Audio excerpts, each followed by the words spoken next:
Njoo utafute uso wa Bwana. Praise the Lord. Ni kwa kila mmoja kutafuta uso wa Bwana. Jameni, tafuta uso wa Bwana. Usingojee utafutiwe na mwenzako. Tafuta uso wa Bwana kibinafsi katika maombi. Praise the Lord. Ili maombi ya kupeleke kiwango kingine, mahali ambapo masomo haiwezi kupeleka, mahali ambapo kujuana haiwezi kupeleka, mahali ambapo mwanadamu hawezi. Ni maombi. Praise the Lord. Na Bwana wetu ni mwaminifu na wa ajabu. Fungua nami kitabu cha ndugu wetu Walter ameweza kutusomea,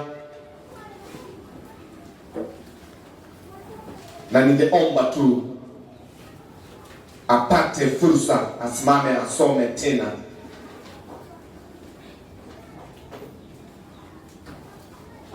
Atasoma vitabu mara mbili, amalize asome Romans chapter 12 verse 1 and then soma Genesis chapter 22 hadi mstari wa 7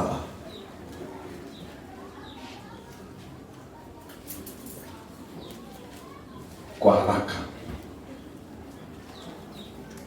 Amen. Warumi 12:1 nasema, basi ndugu zangu, nawasihi kwa huruma zake Mungu, itoeni miili yenu iwe dhabihu iliyo hai, takatifu na ya kupendeza Mungu, ndiyo ibada yenu yenye maana. Amen. Mwanzo ama Genesis 22 mstari wa 1 hadi wa 7. Mwanzo 22 ongeza 8 hadi 8. Kuanzia 1 mpaka 8. Tuandamane pamoja. Ni Mwanzo 22 kuanzia 1 hadi 8. Tutasoma katika imani. Ikawa baada ya mambo hayo, Mungu akajaribu Ibrahimu, akamwambia, Ibrahimu, naye akasema, mimi hapa. Akasema, mchukue mwana wako wa kipekee upendaye, Isaka, ukaende zako mpaka nchi ya Moria, ukamtolee sadaka ya kuteketezwa huko juu ya mlima mojawapo nitakapokuambia. Ibrahimu akaondoka alfajiri, akatandika punda yake, akachukua vijana wawili pamoja naye na Isaka mwanawe, akachanja kuni kwa ajili ya hiyo sadaka ya kutekelezwa. Akaondoka akaenda mpaka mahali alipoambiwa na Mungu. 4.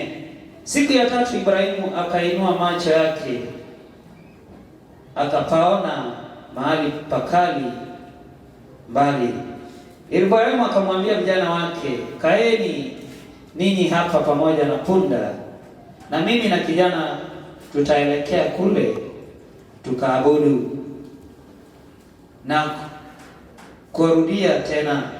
Basi Ibrahimu akazitoa kuni hizo sadaka, akatoa kuni hiyo sadaka, akatwika sadaka mwanawe, akatoa mtoto na kisu mkononi mwake, wakaenda wote wawili pamoja.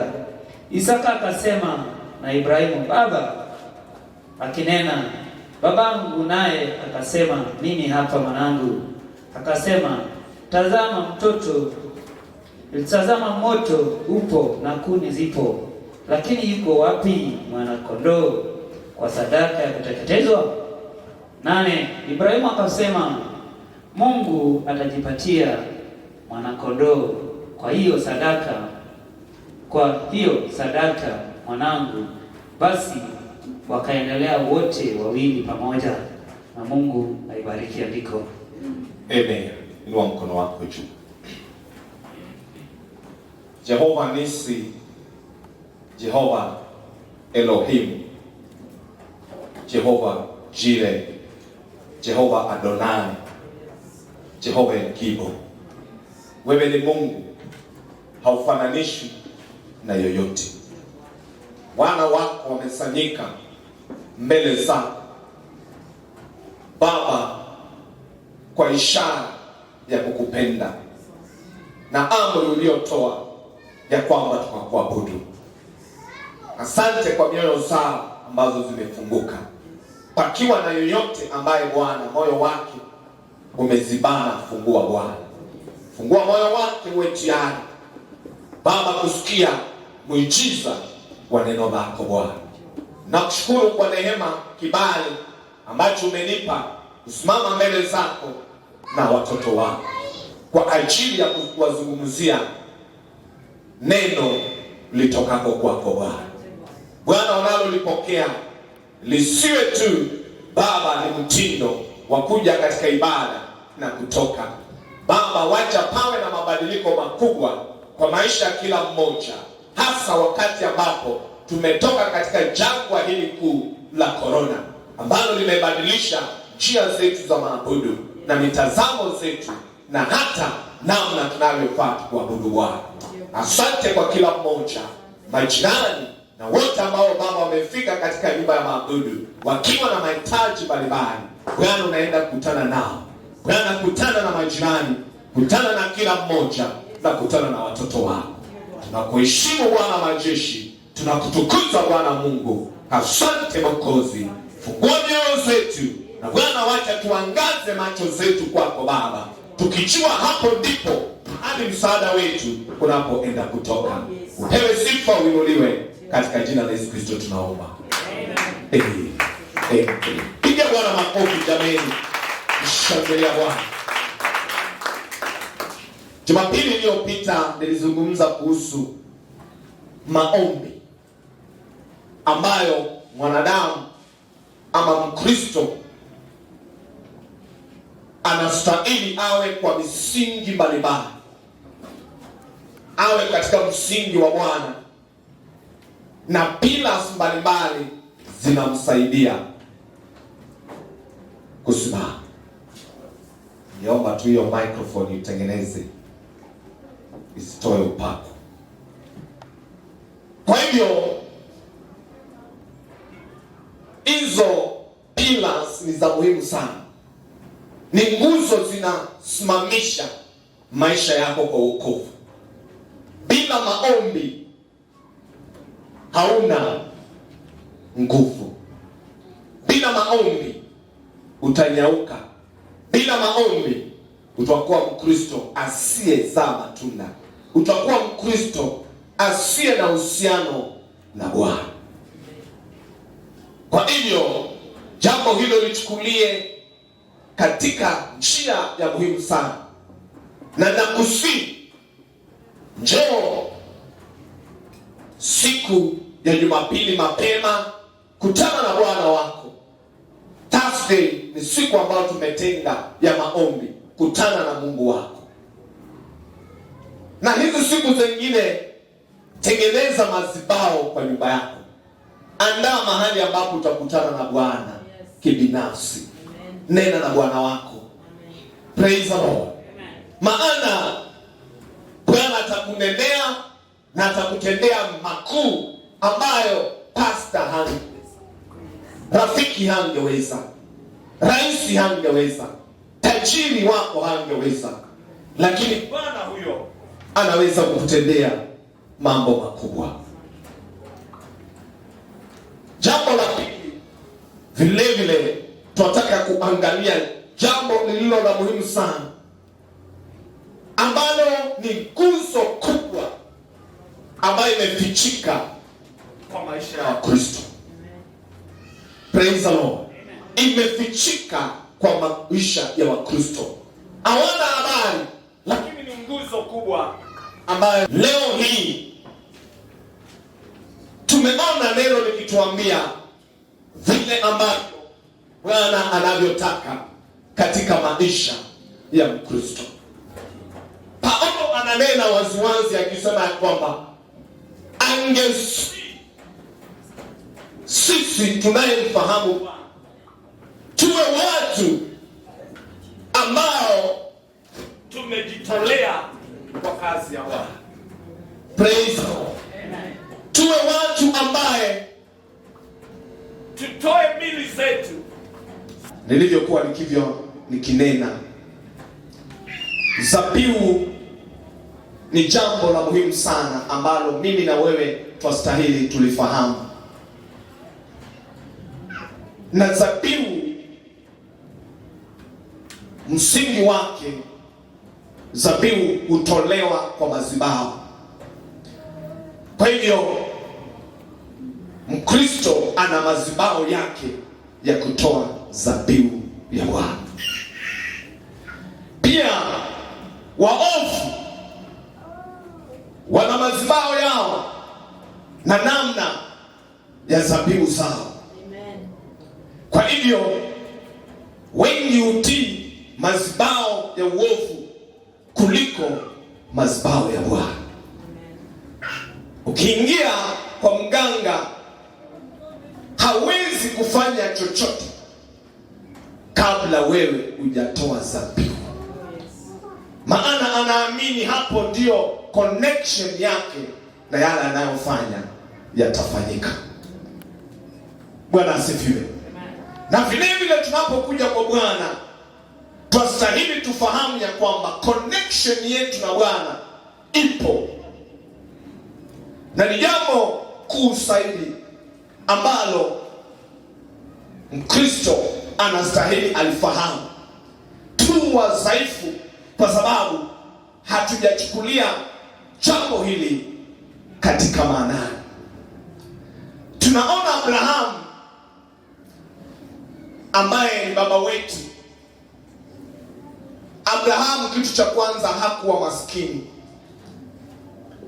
Hakuwa maskini. Abrahamu alipenda Mungu sana. Abrahamu alitii Mungu sana. Waweza kumpenda Mungu lakini hujamtii Bwana. Bwana asifiwe. Waweza kumpenda Bwana lakini hujamtii. Lakini Abrahamu alimpenda Bwana na akafatisha utiifu wa Bwana. Kile Bwana alichokuwa akihitaji alikuwa akitenda. Tunaangalia Biblia nene kusema kwamba Mungu mwenyewe akanena na Abrahamu akasema, nataka nijaribu Abrahamu. Praise the Lord. Nataka nijaribu. Mungu hajaribu mwanadamu, lakini hapa Bwana tunamuona akisema nataka nijaribu. Nataka kuingia ndani ya moyo wake nione upendo gani ulio nayo. Upendo gani tulio nayo kwa Bwana. Nimekuwa nikinenea watu nikiwaambia upendo wangu, namna na garamika kwa ajili ya garamika kwa Bwana ni wakati ambao unahitaji uwe tofauti. Sitaki niwe vile nilivyokuwa Januari, vile nilivyokuwa last year katika upendo na garamika kwa Bwana. Praise the Lord. Maana hicho ndicho kipimo Bwana anachokitazama. Je, unanipenda? Na ikiwa umenipenda unagaramika kwa njia aina gani? Gharama hii sio sadaka tunazozitolea Bwana. Gharama hii sio fungu la 10 tunayotoa. Ni gharama ambayo inagusa Bwana. Praise the Lord. Inagusa Bwana. Niseme kwa sababu inagusa Bwana ni kwa sababu ni kitu ambacho unaenda extra mile, ambacho Bwana hata yeye hakutarajia. Even so ameweka jambo hilo kwa ajili ya maisha yetu. Na tunapoangalia Paulo ananena akisema kwamba zabihu ambayo Bwana anapenda sana sisi wa Kristo ni wewe kujitolea kwa ajili ya ibada ya Bwana. Bwana asifiwe. Praise the Lord. Kugaramika, kujitolea, kuondoa udhaifu, kuondoa mambo ambayo sio stahili kwa lengo la ibada ya Bwana. Praise the Lord. Kila mmoja Tuna mtu nilikuwa nikiongea naye nikimwambia, wengi wamechangia maishani mwangu niko vile nilivyo kwa sababu imechangiwa na wazazi, marafiki, imechangiwa na watumishi wa Bwana. Kila mmoja amehusika, amegharamika, na sio jambo la kawaida. Praise the Lord. Mahali upo watu wamegharamika kwa ajili yako,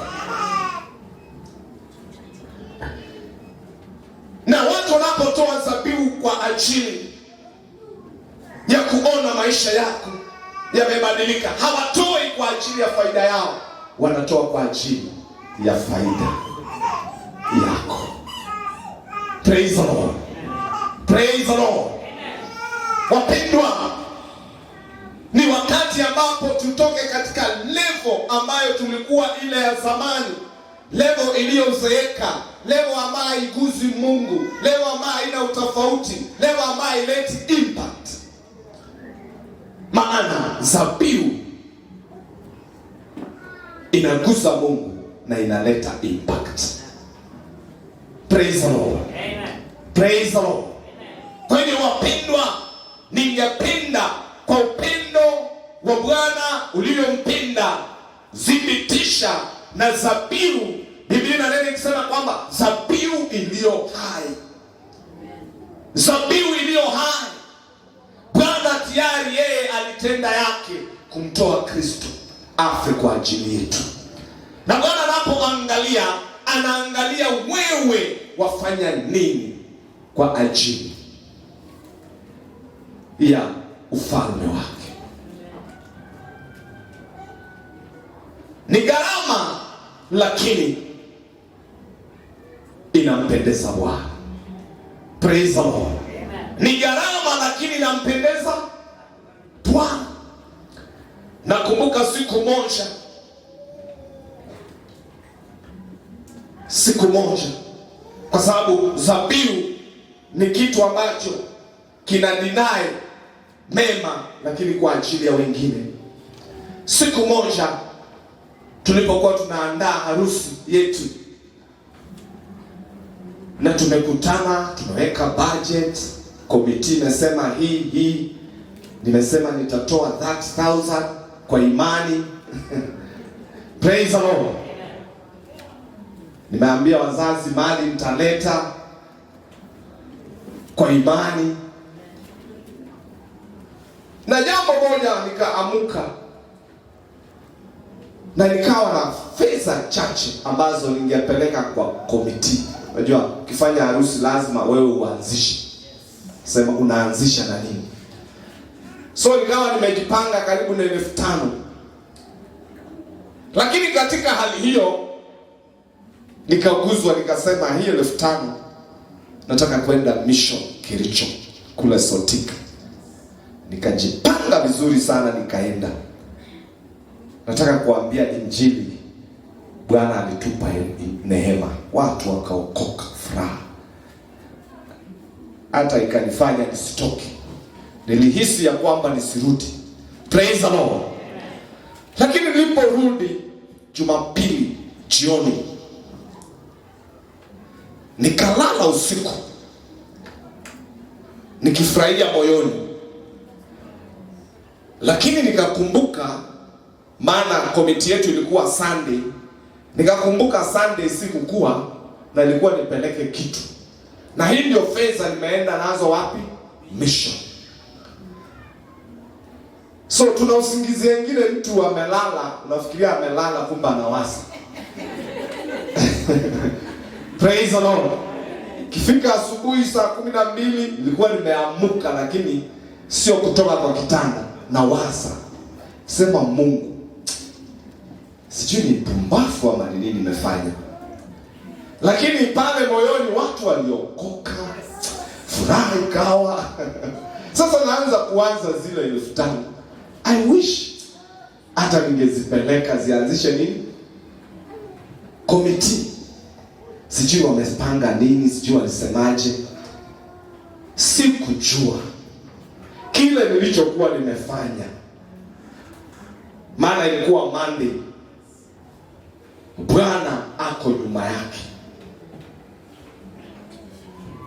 Na sikuamka mapema haraka, nikasikia simu moja imepigwa, nikaichukua kwa udhaifu sana. Praise the Lord. Sababu nilijua labda chairman anauliza ulikuwa wapi na kwa nini hukutumanisha kitu. Nikapata sio chairman, nikapata ni my dad. Alikuwa na mambo mafupi sana. Akasema, my son, go to Western Union, I have sent for you $1 million. Praise the Lord. 1 million. Praise the Lord. Praise the Lord. Nakwambia vile niliamuka nikarudi nikamuuliza vizuri, unasemaje? Kaniambia enda Western Union. Nataka nikwambie pale barabarani ungeniona vile nilikuwa natembea na nguvu kabisa. Nikaingia Western Union. Tuna mtu alikuwa mbele yangu, hajui vile alikuwa ananikasirisha. Vile alikuwa anasaviwa na kwa njia polepole sana. Sababu milioni inazungumza kwa kichwa. Praise the Lord. Nikafikiwa, nikaambia nimetumiwa 1 million hapa. So nikaambiwa introduce yourself, let us kabazi, nikapatiana. So baada ya kupatiana hivi, kaniambia sorry, ndio tunaona pesa iko, lakini sorry, the names are not azingiani. Najua vile nilikuwa nimetoka na furaha. Nikapiga simu, ikabidi abadilishe the correct names ndio niende katika kuchukua zile pesa. Nataka nikuambie, zabihu ambayo utatoa kwa Bwana haiendi bure. Praise the Lord. Haiendangi bure. Jua nilikuwa na mambo mawili. Napanga harusi, lakini nina sehemu ya kulipa mahari na na sehemu ya kuleta nini? Kuleta kitu kidogo kwa komiti. Nataka nikuambie Bwana aliingilia kati. Ile gharama niliyokuwa naona ni nzito, guess what? Ilikuwa ya furaha sana. Na mzee akaniambia, I've sent you money, hakikisha you have cleared the dowry. Praise the Lord. Praise the Lord. Nataka nikuambie, upendo wako kwa Bwana utasababisha kitu ambacho hujawahi ona. Upendo wako kwa Bwana, waweza kudhani ya kwamba kile ulichoshikilia ndicho kikubwa kuliko Bwana. Bwana anataka kupima upendo wako kwake. Na Bwana anapima na kile ambacho umeshikilia na unakipenda. Maana Bwana alimwambia Abraham, zabihu utayoniletea ni huyu mtoto wako. Kitu cha kwanza ni mtoto wa pekee, na Abraham kumpata ilikuwa miaka mingi, uvumilivu. Jambo la pili, Abraham anatoa zabihu hiyo akiwa mtoto wake bila kuambia huyo mtoto na bila kuambia mke wake. Praise the Lord. Zabihu ni kitu ambacho haitaji discussion na mtu yoyote. It is between you and God. Amen. Praise the Lord. Praise the Lord. Amen. Ukisikia instruction from God, tenda vile Mungu amekuambia. Bwana asifiwe. Tenda vile Bwana ambaye amekuambia. Maana hii ni zabihu ambayo ilikuwa Bwana alinena na akampa sharti, akamuamurisha Abraham atende. Tuna zabihu ambayo twastahili tuzitoe kwa ajili ya uponyaji, kwa ajili ya shukurani, kwa ajili ya mambo mbalimbali ambayo ni wewe mwenyewe ambao umechukua hatua na kusema kwamba I want to appreciate God na hii. Bwana asifiwe. Lakini dhabihu ambayo tunayoambiwa na Paulo, it is an instruction ya kwamba from now I urge you, ini kwa mili zenu kwa ajili ya ibada yangu. Amen.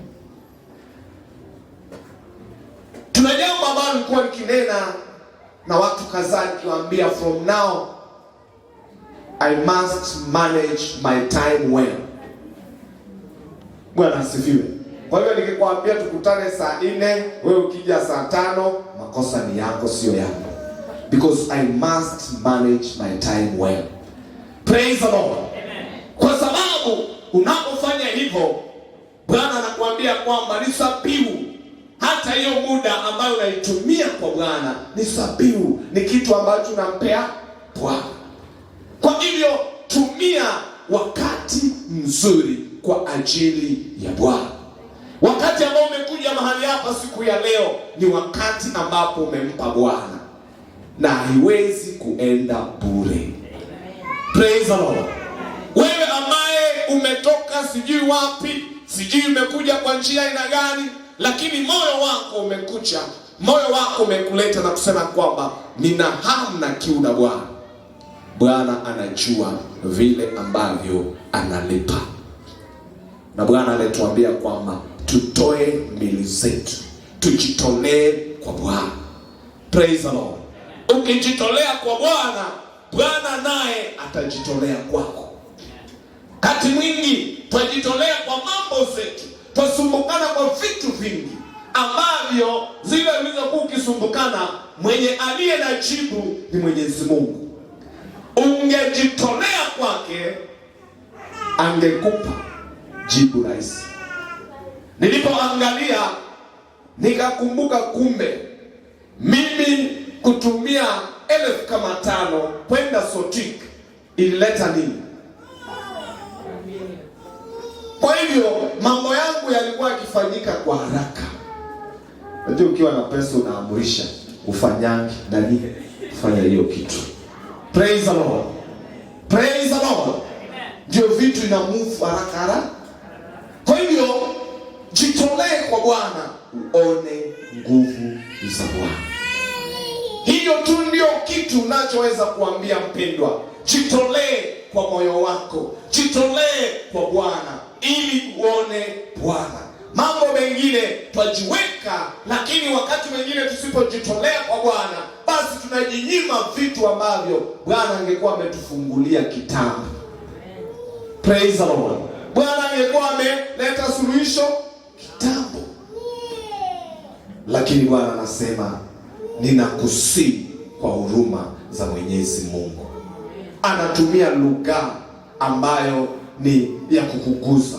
Ninakusihi, ninakusihi, ninakusihi kwa huruma za Mwenyezi Mungu. Jitolee mwili wako kama sadaka iliyo hai kwa ajili ya ibada ya Bwana.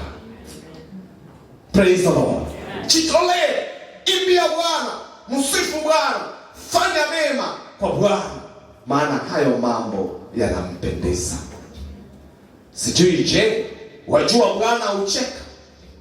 Wajua Bwana anafurahia? Bwana asifiwe. Wajua Bwana anacheka?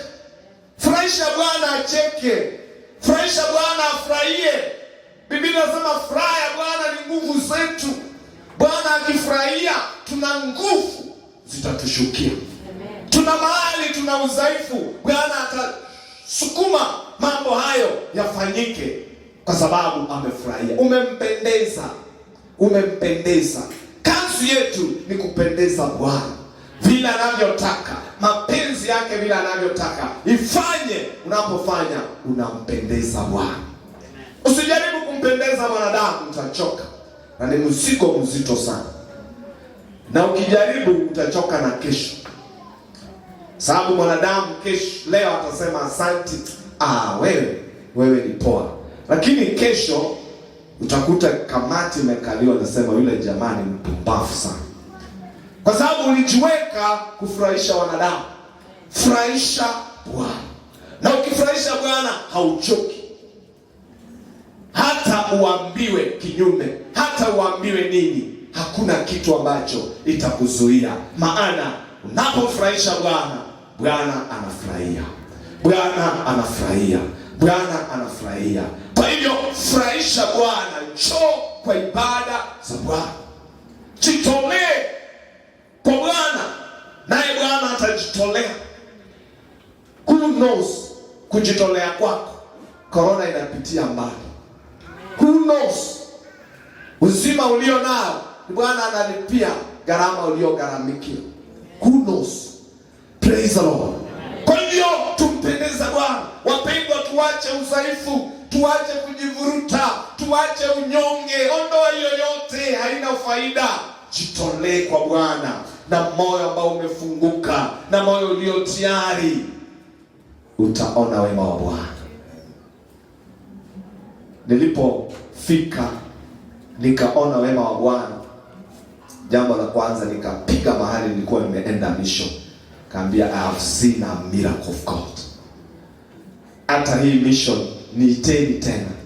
Praise the Lord. Niambia niiteni tena, msikawie, sababu there is a miracle ambayo Bwana anaweza kufanya. Kwa hivyo the more unajitolea kwa Bwana, the more unatingisha mambo ambayo Bwana anataka. Na Biblia inasema kwamba Abraham alipokuwa na moyo aina hiyo, na Bwana akatest moyo, akajua ya kwamba kweli Abraham halipendi tu kunena, hata kwa matendo. Praise the Lord. Na akamwambia Abraham, angalia pale, I have provided a lamp. Praise the Lord. I have provided a lamp. Kwa hivyo mpendwa, kujitolea kwako, God will provide something ambayo unatamani na una habari namna ambavyo atafungua. Bwana atafanya mambo makubwa. Bwana atatenda mambo isiyowezekana na wanadamu. Nafurahia Biblia, Habakuk inasema 1:5 ya kwamba Bwana anaenda kutenda jambo kubwa maishani mwako, hata wewe mwenyewe ambao umetendewa, hata ukiambiwa uamini. Praise the Lord. Yaani Bwana anaenda kutendea jambo, hata wewe mwenyewe, hata majirani wakikuambia hata tayari ametenda, lakini bado haujaamini, lakini tayari ameshaitenda. Je, tumefika kweli kiwango hicho ambacho Bwana ako tayari, lakini ni wewe ambaye unamzuia? Ni wewe ambao unamzuia kutojitolea kwake, tuone ukuu wa Mungu. Praise the Lord. Nitasoma hiyo mstari alafu tuombe.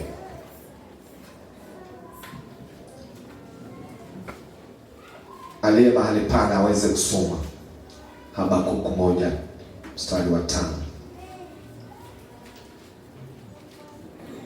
Habakuk 1:5 inasema, angalieni enyi mlio katika mataifa, angalieni enyi mlio kati ya mataifa, katazameni, kastajabuni sana, kwa maana mimi natenda tendo siku zenu ambalo hamtaliamini hata ukiambiwa. Amen.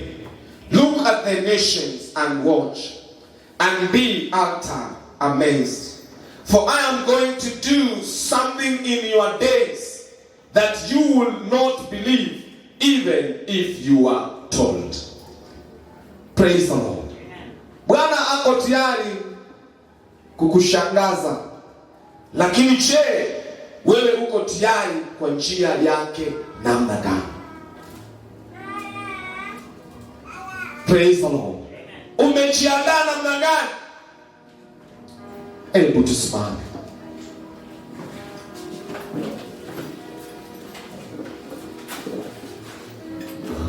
Atatenda mambo mapya, atatenda mambo mapya, hakuna jambo lisilowezekana. Atatenda mambo mapya, atatenda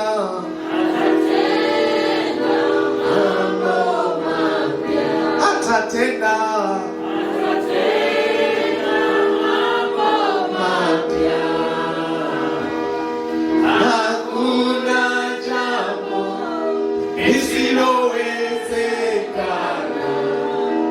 Atatenda mambo mapya, atatenda mambo mapya, atatenda mambo mapya, hakuna jambo lisilowezekana. Atatenda mambo mapya, anakora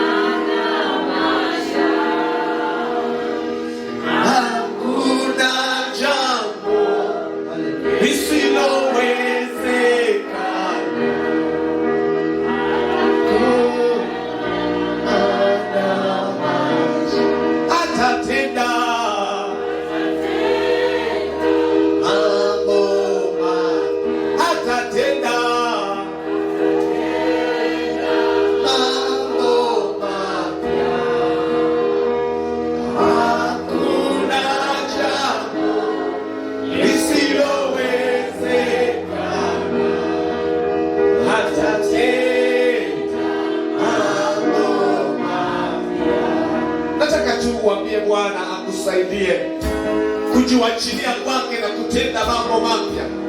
Ndio tunamuomba Bwana, nitendee hii na hii na hii, lakini Bwana anapotuangalia anajiuliza, wewe nawe utamfanyia nini? Wewe nawe utamfanyia nini? Wewe nawe ujitolei kwake na unaomba ukisema, Bwana nifanyie hii. Leo hii unaufahamu ya kwamba Bwana ametusi tujitolee kwake. Bwana ametusi tujifungue kwake. Bwana ametusi tumtumikie. Bwana ametusi tutoe mili zetu kama dhabihu iliyo hai inayompendeza. Tayari Mungu mwenyewe alimtoa Kristo kuwa dhabihu ambayo ya kutukomboa katika dhambi. Je, wewe unamfanyia Bwana nini? Nena na Bwana, mwambie Bwana ninenee, maana Bwana alinena na Abrahamu binafsi. Wewe nena na Mungu wako binafsi. Sikizaneni na Mungu binafsi. Hata mimi mtumishi niko na mambo ya mimi na Bwana binafsi, maana nataka kugharamika kwa ajili ya kazi yake. Nataka kugharamika kwa ajili ya wale ambao hatuna habari kufaidika kwa ufalme huu wa Bwana. Neno la Bwana. Je,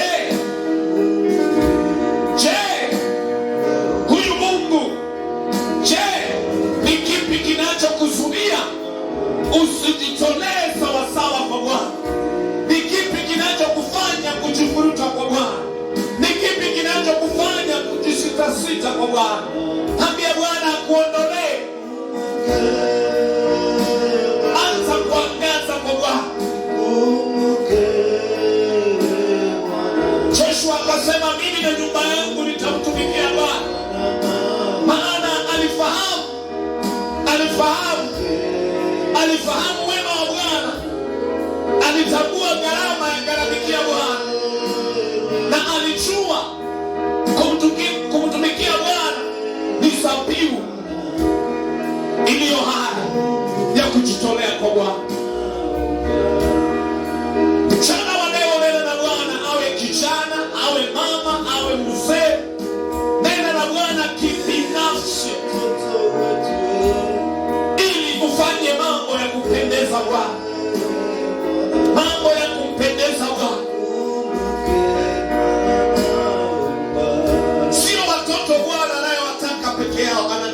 vijana, wamama, wazee. Maana Bwana anakutazama, ndio unaniomba. Je, wewe wafanya nini kwa ajili ya Bwana? Wewe wafanya nini kwa ajili ya ibada za Bwana? Badilisha mawazo na mafikiria.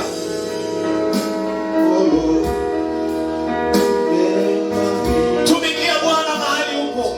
Maana sio lazima kanisani. Ibada ya Bwana inaweza kuendeleshwa mahali popote. Kwa plot, tumikia Bwana. Ombea watu. Soma neno la Bwana na watu. Imiza watu. Hayo yanampendeza Bwana. Eneza injili, watu waokoke. Hayo yanampendeza Bwana. Wewe muimbaji, imbia Bwana. Wewe muimbaji, imbia Bwana. Wewe muinjilisti, fanya uinjilisti. Kila mmoja ajichue Bwana amemuita kwa njia aina gani. Fanya yale ambayo Bwana amekuamrisha kufanya. Na unapofanya, fanya kwa ajili ya Bwana. Hautachoka na hautakwazika. Kila mara utapata nguvu mpya ya kukuendelesha kusonga hatua nyingine. Je, zabihu zako zazungumza mbele za Bwana? Zabihu zako zazungumza mbele ya Bwana? Zabihu unayotoa inazungumza mbele ya Bwana? Zabihu unayotoa wacha ikubalike mbele za Bwana. Wacha mili zetu ambazo tunazozitoa sadaka takatifu, ibada takatifu, ibada hiyo ikubalike, tukubalike mbele za Bwana. Kama tuna kitu ambacho kitakuzuia kubalika mbele za Bwana, ambia Bwana akuondolee, akusamehe, akutie nguvu. Maana Mungu wetu ni Bwana. Ni furaha ina gani ibada yako kukubalika mbele za Bwana?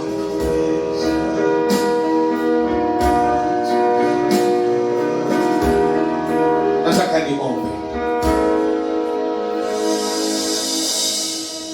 Naomba utafakari ndani ya moyo wako. Usiwe Mkristo yule ambaye Bwana akimwangalia aone kitu chema ndani mwake. Nataka nikuambie, hauwezi kujidanganyishia sina kazi. Bwana anasema jitoe na mwili wako. Kazi ni mingi ya Bwana ya kufanya na mwili na nguvu. Osha kanisa, panga kanisa, fanya vitu ambavyo ni zabihu unayotolea Bwana. Huwezi kusema ati sina kazi. Hiyo ni kujidanganyisha mbele ya Bwana. Tuna mengi ya kufanya. Hata kule mahali unapotoka, eneza injili. Hiyo ni zabihu. Msifu Bwana, mtukuze Bwana. Ni mambo yanayomfurahisha Bwana. Na Bwana kama amekubariki kazi, mkumbuke. Maana wakati hautakuwa nayo, utamkumbusha Bwana, kile ulichonipa nilikukumbuka. Leo hii nipe, taendelea kukumbuka. Maana wakati unapokosa na ulikuwa nayo, ni nini utamkumbusha Bwana? Ni nini utamkumbusha Bwana? Kumbusha Bwana.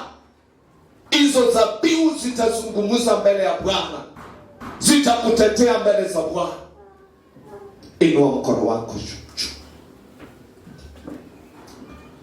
Nataka unene, ambia Bwana abadilishe mawazo, akupe mawazo mapya, mafikiria mapya, aondoe mambo ambayo isiyo ya Bwana ndani mwako, aweze kupa mawazo mapya ya kuwaza mambo ya Bwana, mambo mema. Maana huyu Mungu ni mkubwa.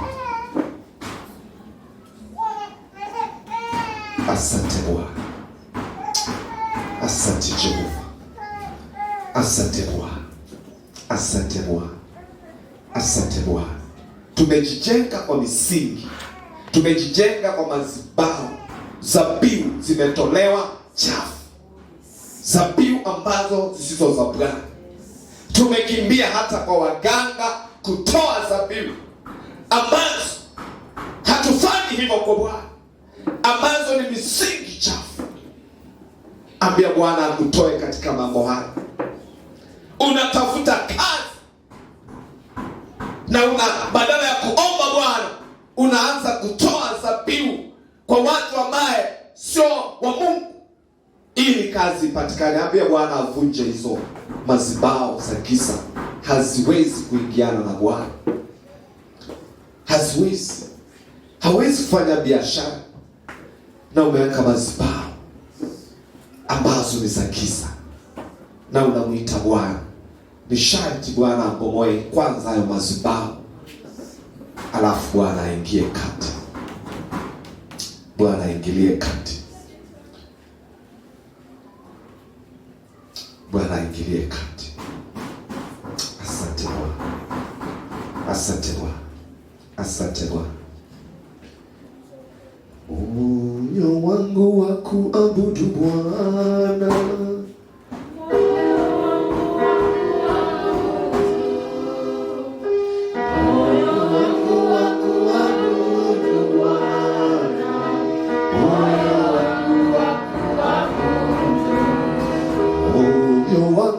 Kuabudu Bwana,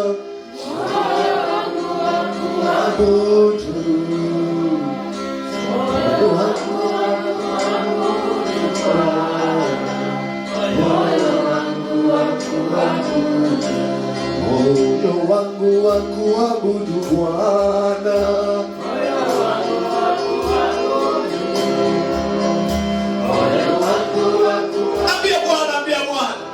Ambia Bwana ni wewe tu.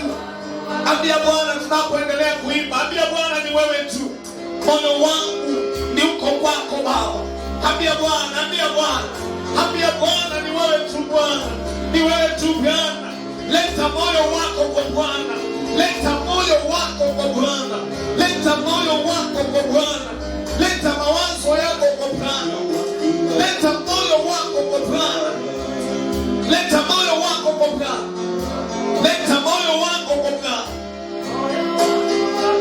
Leta moyo wako kwa Bwana. Maana yeye ndiye anaenda kusaidia kwa mambo yote. Moyo wako leta kwa Bwana. Ufahamu uliopotea wako urejeshe kwa Bwana. Ufahamu uliopotea urejeshe kwa Bwana. Ufahamu uliopotea rejesha kwa Bwana. Rejea kwa Bwana. Rejea kwa Bwana. Rejea kwa Bwana. Rejea kwa Bwana. Rejea kwa Bwana. Rejea kwa Bwana. Rejea kwa madhabahu yaliyo hai. Rejea kwa madhabahu ya nguvu. Rejea kwa madhabahu ya Bwana. Rejea kwa madhabahu ya Bwana. Rejea kwa madhabahu ya Bwana. Bwana utetee na Bwana akung'oe kwa madhabahu ya giza. Bwana akung'oe kwa madhabahu ya giza. Asambaratishe kila madhabahu yasiyo ya Bwana ndani mwako na ajenge madhabahu mapya. Madhabahu ya Bwana, madhabahu ya kumpendeza, madhabahu ambayo yatarejesha sifa na maabudu kwa Bwana.